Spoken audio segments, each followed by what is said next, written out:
Guys, peak is on the way. Listen, you know Reverend Insanity, right? Reverend Insanity, the creator Guzu Ren, I think his name is, or Guzin Ru. It's something like that. He made a new novel called Infinite Blood Accord. That was a long time ago. I didn't get to read it. Plus, the translation stopped a long time ago, and I'm not gonna just read like what was it only translated up to 190 chapters? No way. Now he got a new one, and I'm finna explain to you the first chapter. I don't want to spoil too much about it. Obviously, it's made by the GOAT, so it's going to be goated. Bro, what was the name of the novel again?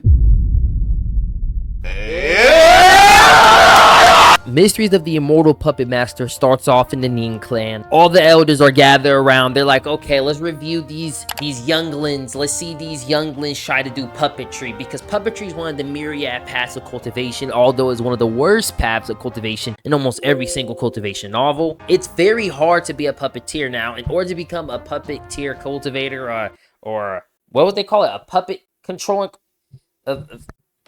They're called puppet masters, and puppet masters are people who can inject their divine sense and also mana into a marionette puppet and be able to move it around. But even basic movements are really hard. I'm talking about like ultra extreme hard. So most people don't even get into puppeteering. But the reason why this is so important and why the Ning clan really needs a puppet master is because they found this immortal mountain that has all this. They had this immortal inheritance from this old puppet master and some other immortal treasures, but you need to be a puppet master in order to even get in there. And the other two great sects already knew about this, and they was a little late, so they've been having to find people out from outside sources who are known for being good puppet masters in order to bring them in as guests, so that, you know, maybe they could come to a deal, maybe split some treasures, whatever you get from there. You know, you could keep the puppet stuff, but give us some of the immortal treasures. So they're looking for people, and one of the people that they really want to get is this person called Young Puppet Master. That's literally what he's called. I don't know why they call him Young Puppet Master, because he's actually an old guy, but I digress. It's this old guy who is known for being one of the best puppet masters around, especially where they're from. The way he can control multiple marionettes and also control them fluidly and cleanly to the point where you don't even see the needles. It's absolutely insane. So the Ning clan has been trying to bring this person over for so long now. The young master of the Ning clan was like, yo,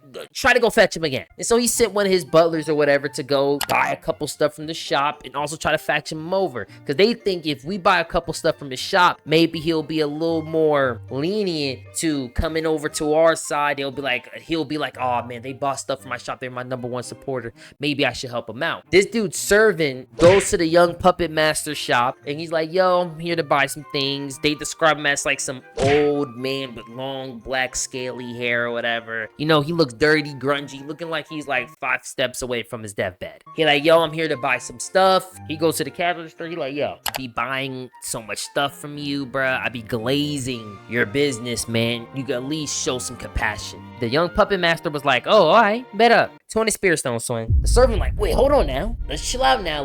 Hold on. We can bargain here. That's not how you bargain. He was like, okay, every time you talk, we gonna raise the spirit stones by 50. You know, so the servant bit his tongue, you know. He said, fine, we'll go with your deal. He spent his stuff. But while he's leaving, he sent some goons on the puppet master so that when the goons jump the puppet master, the servant could come in, swoop in, help the puppet master, and the puppet master will kind of look at the situation like, oh my God, he almost saved me from death.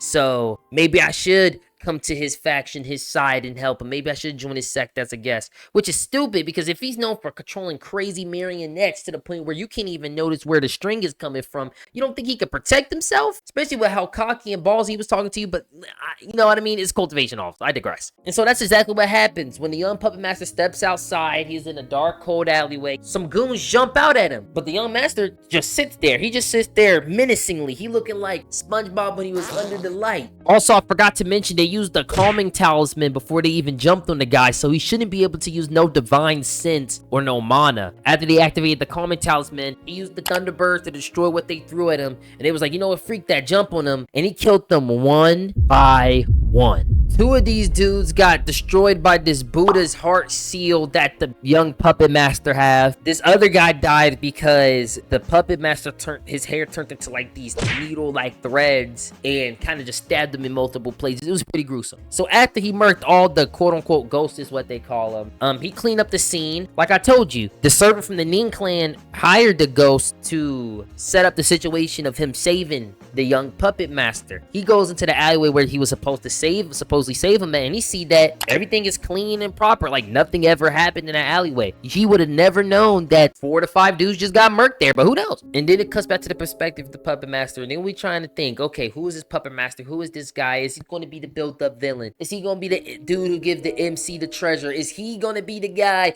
Is he the dude? Who is he that? Who is he? Is he some old monster? They tell us that we see him shapeshift.